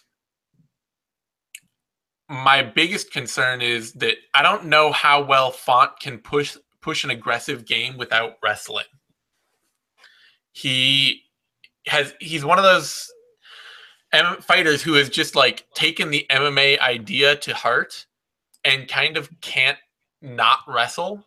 He'll be like, throw a 1-2 and then a knee and then a high kick and then he'll shoot in, and you're like, that's really cool. Maybe on Pedro Munhoz, you should not shoot in on him. Definitely not, in fact. And that's my biggest worry here. That's really like what this fight comes down to for me, is if Font keeps space, keeps distance, pushes his combinations and power when he gets the opportunities, I think he'll land the harder shots, even if he's not the busier fighter. He can take close rounds that way. Maybe even hurt Pedro Munhoz badly enough to knock him out, because Munhoz is certainly very hittable, but he's tough. So if he shoots in on Munhoz, there's a really good chance he gets submitted. Font is a good grappler. He's a good wrestler. He's not a great grappler or a great wrestler. He's just good at these things. I'm gonna pick Rob Font here because I don't know. I feel like this is just the power differential and the there's too many things about Munhoz's game that just don't quite function the way they should. For a guy who is a good who is a good fighter, he's not even a prospect anymore. His lack of a really high octane wrestling game has made him largely a kickboxer when his opponent won't grapple with him. And I feel like Font can win that fight, so I'm kind of picking him to win that fight. and it's a heavy submitter's chance. You know, rather than the puncher's chance, it's the submitter's chance that he'll hook up a guillotine and end it at some point off that. But I'm not going to pick that. It could easily happen. Didn't we decide to call that choker's chance? A choker's chance. There you go. Yeah, it's almost as if Pedro Munhoz's game is designed to force reactive takedowns out of people. Like, maybe, I don't want to give him too much credit, but it's almost as if he does want people to shoot in because he's just constantly in their face. And he knows that that's the only way he can make his submissions a reality. Because even though well, I don't know. The thing is, like, Munhoz is not a bad wrestler. But he just doesn't do it.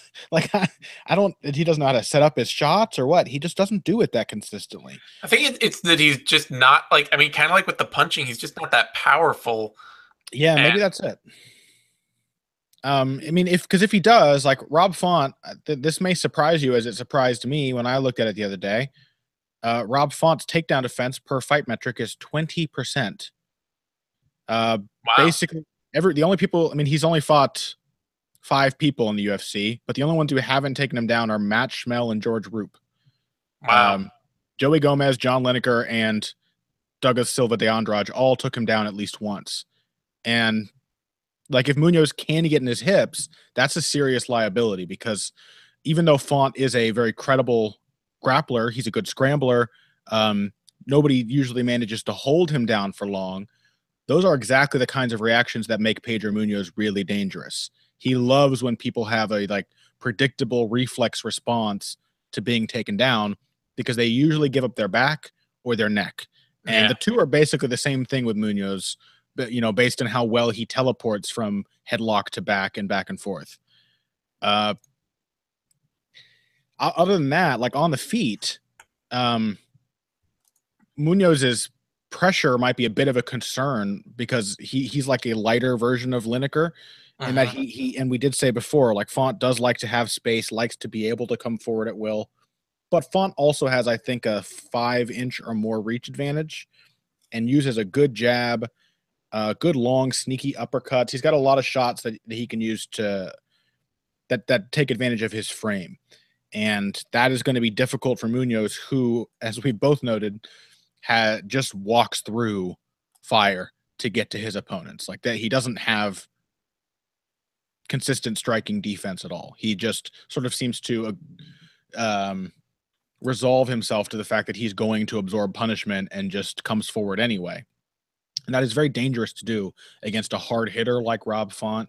But it also probably means that Font can keep him at bay more often than not, using his footwork, using his jab, and from time to time set Munhoz up for a big counter. The big concern here is really, does Font needlessly take Munhoz down, or does Munhoz take Font down after maybe getting him to the fence and then jump on his neck? Both of those are very real possibilities, and that's why Munhoz has, as he does in every fight, a serious choker's chance. He might be the most dangerous submission grappler in this division, who, like, the one guy that you give him one opening to jump on a guillotine or to jump on your back, and he will take it, and most times he'll put you away. I'm going to stick with Rob Font because I know he can win most of the exchanges in this fight. I know he can win this fight. It's just a matter of how will he decide to win it. Yeah. I'm going to take Font by decision, because I won't be surprised if he knocks Munhoz out, but Munhoz is insanely tough. So Munhoz is insanely tough, and there's just it's a serious chance that Font gets submitted. Like, really cannot downplay that. No. Font opened at -150 and adjusted down to -197, is now at -187, stayed pretty stable there. And Munhoz opening at +110, adjusted up to +162, now at +154. I'm a little surprised that Font is the favorite here. I kind of expected we were both taking an underdog flyer on him. But really? Yeah. Given how good Munhoz is at submitting people, given that it's in Brazil, he's on a win streak, he's, the ranked opponent, I just kind of figured that he would have the leg up, but apparently not. Nobody seems to be betting on it anyway, so doesn't. You just look at Pedro Munhoz's numbers, though. Like, he beat Justin Scoggins. He submitted him. But Justin Scoggins like doubled his striking output. He landed twice as many shots. Like that's the kind of stuff that even when Pedro Munhoz is winning this fight, it never feels like he's like found the formula for winning fights. He's always just kind of not getting lucky, but he seizes on his opportunities. Yeah, it kind of feels like it's the opponent's fault. Definitely. All right, now to the co-main event, welterweight bout: Demian Maia, Colby Covington.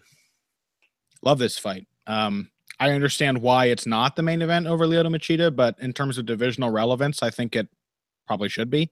It is the more meaningful fight by far. Colby, this is my go, right? Yeah. Okay. Colby Covington was, along with now Darren Till has to be included in that category, and Kamaru Usman, one of the three younger guys who is very likely to be contending in this division in the next year. And I was happy that Till got to fight with Cerrone. Like, he's young enough that a loss wouldn't have destroyed him. He took a chance. And I think those fights need to happen because welterweight is the smallest, oldest division in the UFC. 170 is that's the lightest group of fighters in which the average top 10 fighter is well over 33. I was gonna say, what the hell do you mean by smallest? But that makes sense. Yes. Yeah, of the old divisions, it is like, I think the average age is older than light heavyweight, and yet, these guys are at 170. It's supposed to be this rich, stacked division with this gigantic talent pool compared to the really bigger guys, and those guys are there. They're just waiting in the wings for these matchups to happen. Covington versus Maia. We'll have like an Usman versus I don't know, a Masvidal or someone, and we had Till versus Cerrone. We need to start getting this young blood in there. I think this is the perfect matchup for that, and I think it's a fascinating matchup of styles because we have two excellent chain wrestlers with very different approaches to the ground. Colby Covington loves to just mash people, put a pace on them, work with both hands, whatever's free. He's going to hammer away. Most specifically, he loves people. This is the interesting thing because Colby Covington loves when people try to get up. That's his favorite shit because he'll transition to another takedown and another takedown and another takedown. His chain wrestling is very methodical and premeditated and yet very difficult to stop because he goes for it so tenaciously. And as his UFC career has progressed, Covington has just leaned into this identity of being a pressure fighter. He's gotten more aggressive, more consistent with his takedowns. I think I looked at Fight Metric. I don't have it open in front of me at the moment, but I looked at it when we were doing heavy hands, and the numbers were like most of his fights were around between 2 and 4 takedowns early in his UFC career. And despite facing better competition now, these days he tends to get 5 or 6 takedowns, if not more, per fight, because he's just in there shooting, chaining attempts together, always working. That pace is his best weapon against Demian Maia because Maia is an old man. And he's not an old man in the way Masseron Duba is. Like he looks and fights like he's 39. And that's why, I mean, that is why the Rory McDonald fight went against him. I think that's maybe the best example of how this fight could turn against him because even though Maia had this phenomenal success in the first round, his grappling is so dangerous. McDonald was able to make him work. And just by making him work, he exhausted Maia so that he barely survived the rest of the fight. And Covington pushes a pace way harder than Rory McDonald does, way harder than just about anybody else in this division. If you're looking for somebody to pressure and just constantly force you to grapple and work on the ground, it's Colby Covington. But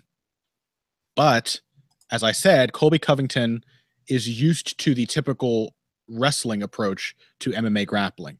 He's used to people who try to scramble, try to pop up, try to stand. He's used to getting chances to chain those takedowns together. And he's also used to people who don't really want to play a bottom game. That also means he's used to fighting people who are not looking to threaten him with submissions from their back, who are not looking to take advantage of his sometimes sort of sloppy top game to set up sweeps and get top position themselves. And Demian Maia does those things really well. Not only does he chain wrestle about as well as Covington, but his wrestling is really well integrated into an old school jiu-jitsu game. So that one of Maia's favorite tricks, for example, is to pull half guard so that he can then get to his knees and work on a single. He's very comfortable being put in bad positions and then turning that into wrestling and grappling success. So the question is Covington going to be a little too wild and a little too aggressive on the ground, a little too reckless? And is Maia going to be able to either submit him from his back or get him onto his back and work him? And then the other side of that is whether or not that happens, whether Covington fights really smart or whether he gets into trouble and survives, can Maia survive the rest of the fight after that? I love that question because it's what makes this fight so interesting. I'm going to pick Colby Covington. I think the pace is going to be too much for Maia, with the extremely important caveat that Demian Maia is one of the best, if not the best, submission grapplers on a technical level in all of MMA. And Colby Covington has been caught and submitted while going for his takedowns before, and he is going to have to approach this fight with a newfound level of caution, or at least a very careful game planning for what Maia does on the ground in order to make his game work, because pace alone is not going to be enough if he gets his neck wrapped up in the first round. I do think he will approach it with a game plan, a very careful game plan. I do not think he will approach it with any caution. I do not think anything about Colby Covington and the way he fights, the way he wants to fight or present it to himself says anything about fighting cautious. Right. And that's why I brought up the fight metric, the takedown numbers, and the output numbers of striking have also gone up dramatically. Like Covington has only gotten more consistently aggressive. Yep. That is the style that he has chosen. And I think his game plan will probably include a lot of reckless aggression. And that's why I'm picking Demian Maia. Yeah. I think that a lot of what Covington is working, it's really it is a really good traditional classic wrestling game. Just like stick to the fundamentals, run through the fundamentals, and keep running through the fundamentals. But that does not speak to me like something that stops Demian Maia on the ground. He's a much better takedown artist than he is a grappler. Yeah. He's a much better takedown artist, and a part of this too. Then I have to go back and look. Demian Maia is also he's lost to Mark Munhoz. He's lost to Chris Weidman. So he's lost to other good, very pure wrestlers, especially in Munhoz, a pure wrestler. Mm-hmm. But they're also much bigger. There's some of that, much more physically able to just shut him down. And the way that Covington pursued, I was going back and watching Maia versus Gunnar Nelson, who, obviously Gunnar Nelson isn't the same, doesn't have the same wrestling background as Colby Covington. But there's a fight too where Nelson went out immediately, started pursuing takedowns, got Maia down immediately, and then immediately got reversed, and immediately could just was drowning under Maia's ground pressure.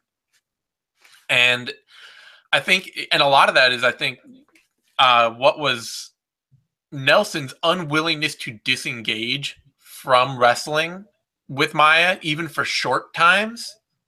Like Nelson just got in on takedowns, got Maia down, maybe got back, he got back control briefly, I think, or got a waist lock briefly. And he just kept on that game. He was not going to let Maia separate.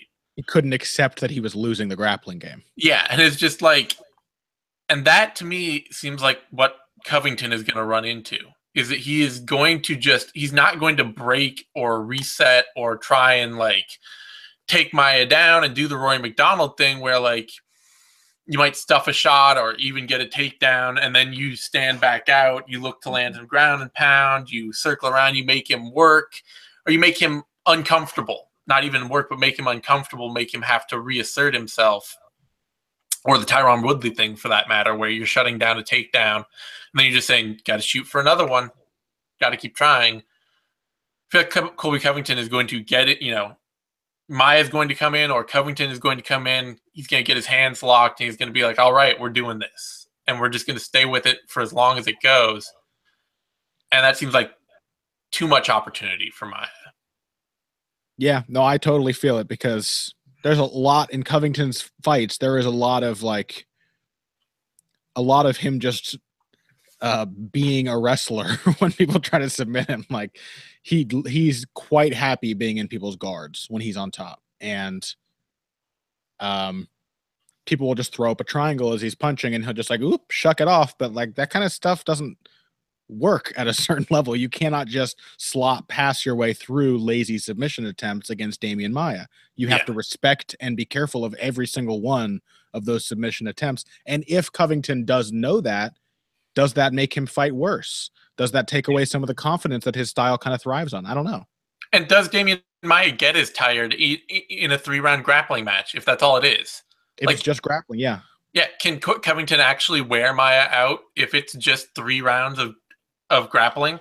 Yeah, I mean, I do think the grappling is what wore him out in the first place against Rory McDonald, but you raise a very good point saying that like McDonald created space and struck Maia and fought strategically after that to make the fact that Maia was getting tired a really big problem. It's kind of hard to separate what he did when Maia started to slow down versus what he did to make him slow down in the first place. And can Covington actually, can he push Maia into that trench? You know, can he really force him to slow down if all he's going to, or can Covington actually enjoy some success with the striking? Like he's certainly a willing striker.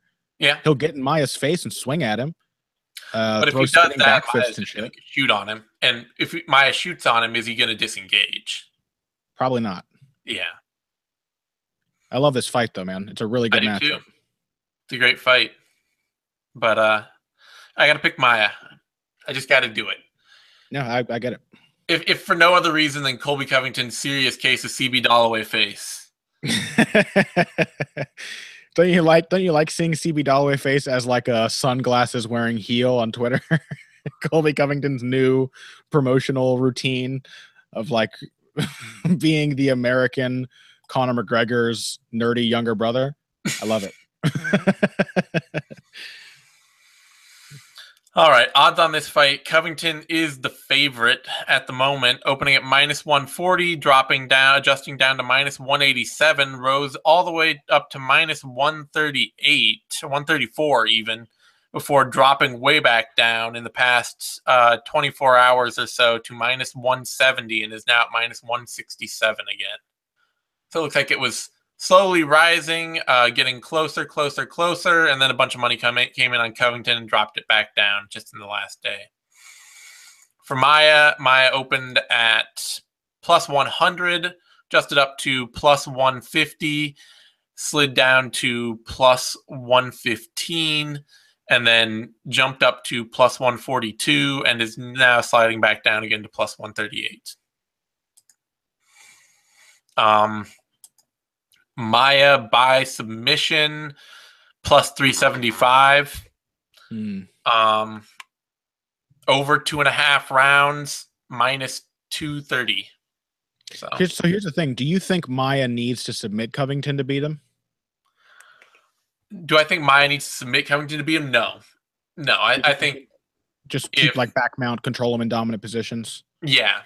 I think if Covington cannot stop Maia's transitions on the ground when Covington gets aggressive, then Maia could likely spend the whole fight in control positions. Yeah, but that's the thing. Covington's also like the main difference between him and a guy like Gunnar Nelson.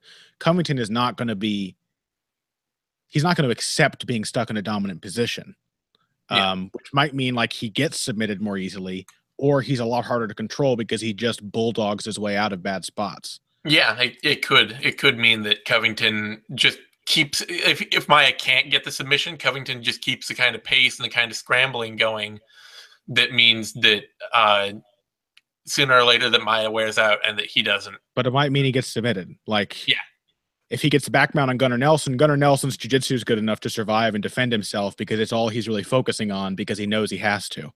Yeah. Colby Covington might be like, all right, I'm going to roll over now and get submitted like 10 seconds after having his back taken because he doesn't respect the position the way Gunnar Nelson does. Yeah.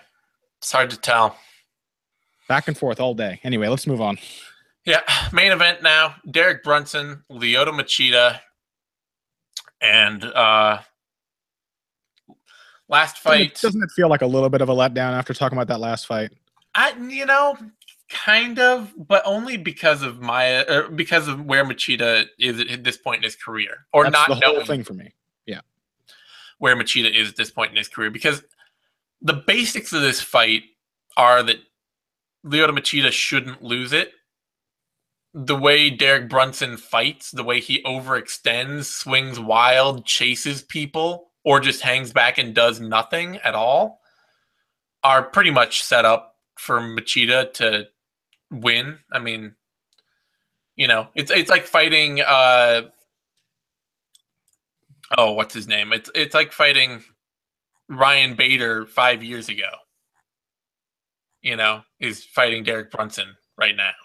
yeah, but that was 5 years ago. That's the problem. Yeah, the problem is that was when Lyoto Machida beat Ryan Bader, was 5 years ago. And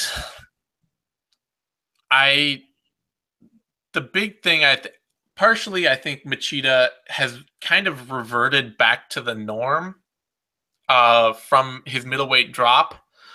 Like, he had this short period around that Chris Weidman fight when he dropped down.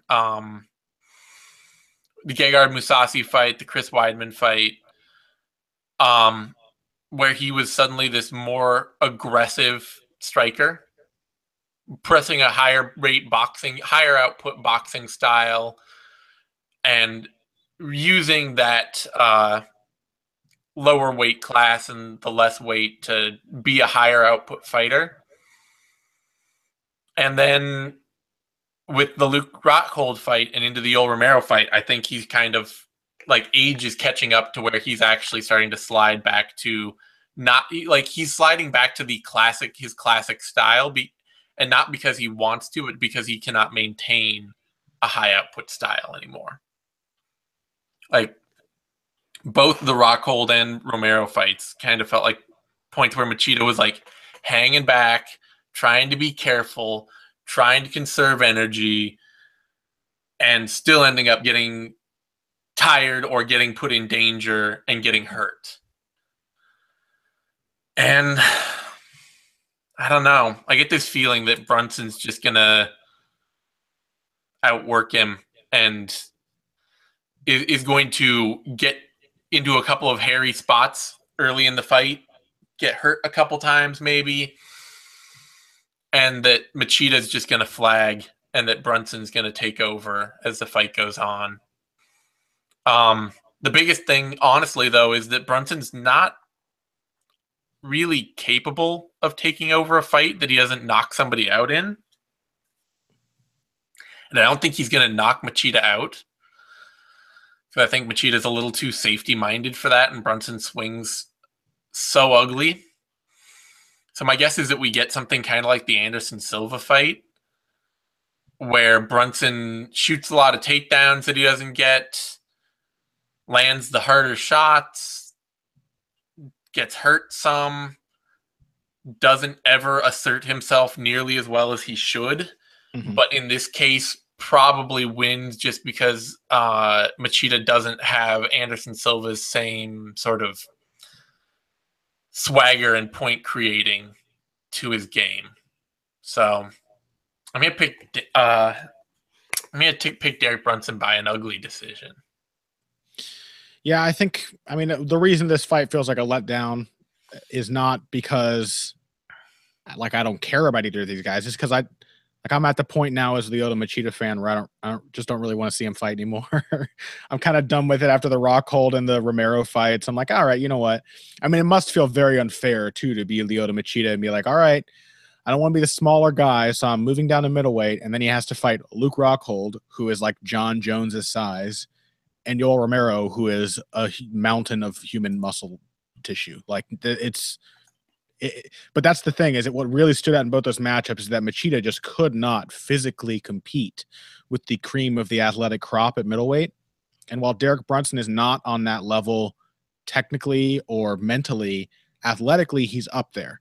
He's a very hard hitter. He's very strong in the tie-ups. He's quick. He's agile. He's light in his feet.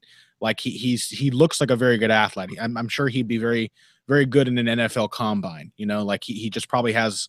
It's not very coordinated, but yeah, otherwise. Yeah. No, but that's like his style is all athleticism. It's like no one taught him how to punch correctly. They're just like, all right, you're going to close your fist, and then however your body wants to get it to the target, that's how you're going to do it. Yeah. So it's like if Phil Davis took to like the ideas of aggression better. I can't even imagine that, Zane. It's Derek Brunson. Yeah, maybe. Yeah.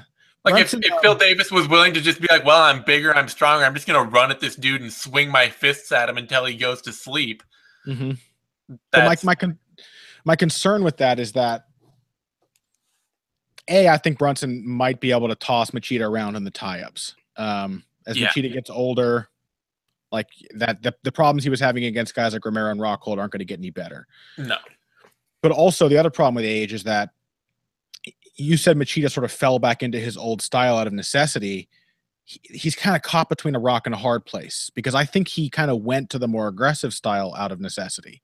I think he probably felt that his reactions were slowing down. He wasn't quite as quick as he was. He needed to force the fight on his opponents more.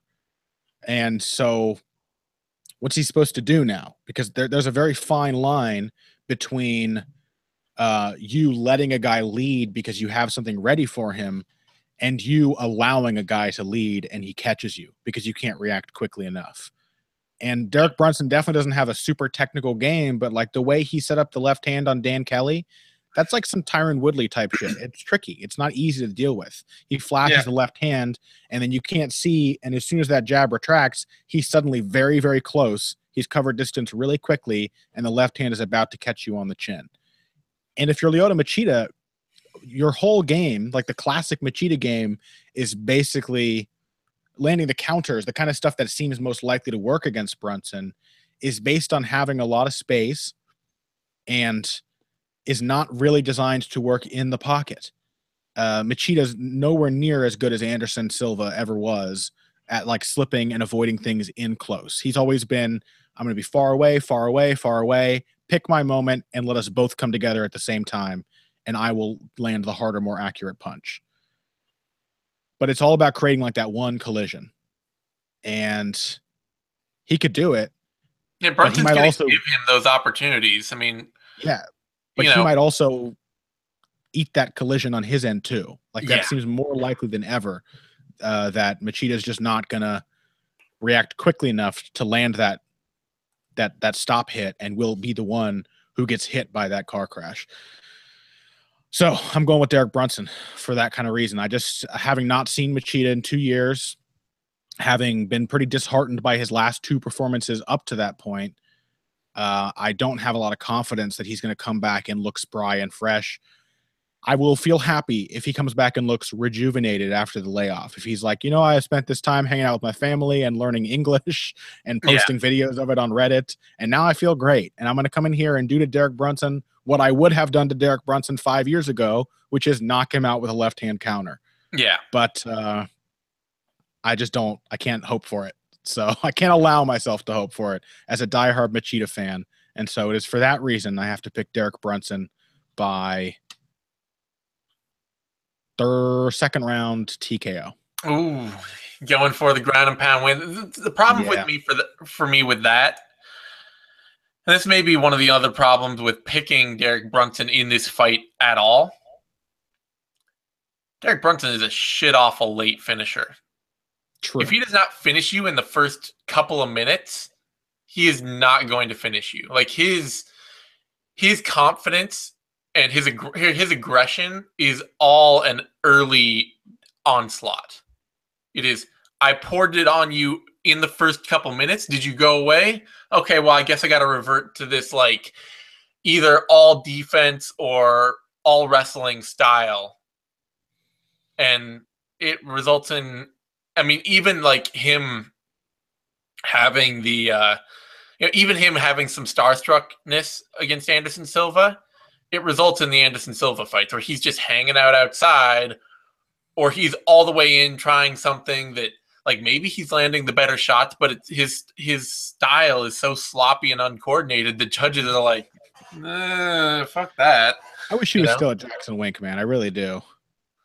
Yeah. I don't think he's trained there for his last several fights, but like still to me, the high water mark of his career, the time when I think we all most clearly saw his potential was the Yoel Romero fight, when he was really, really competitive with Romero up to getting finished. And we have not seen a Derek Brunson that versatile and intelligent in the cage ever since. Yeah. So I'm not counting on him. I'm counting on a little more starstruckness here with Machida, and him not having that initial, like, I'm just going to run out and bull this guy over. And at that point, I don't know that ever happens for him. And it's going to be like, that's why I'm kind of picking it to be this really ugly loss where Machida just looks tired and kind of faded. And Brunson lands enough offense to win rounds. And everybody's just like, oh, God, why am I watching this? I guess I prefer that to a KO, like for Machida's sake, but I'm still not looking forward to that. I am, however, weirdly looking forward to the fight. Like, even if it's awful, I'm still looking forward to the actual fight itself, like the actual idea of what happens in the fight.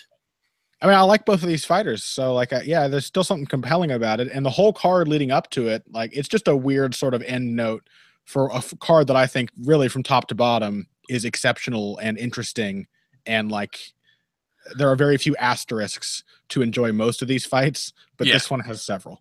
So on that note, Brunson opened at -160, adjusted up and down to -161, and has kind of drifted along and is still at -161 now. Not a lot of movement on that.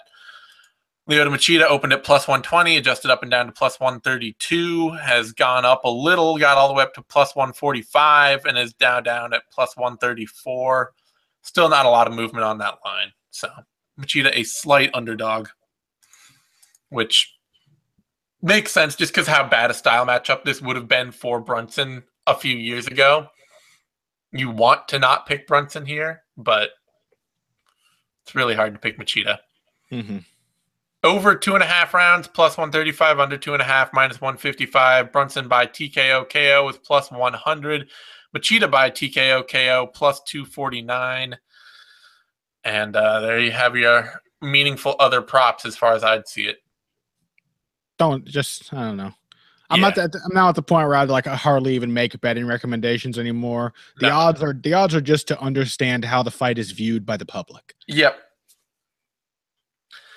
All right. Well, on that note, thanks everyone for tuning in. You can find me on Twitter at TheZaneSimon. You can find Connor on Twitter at BoxingBush. You can find both of us over on BloodyElbow.com.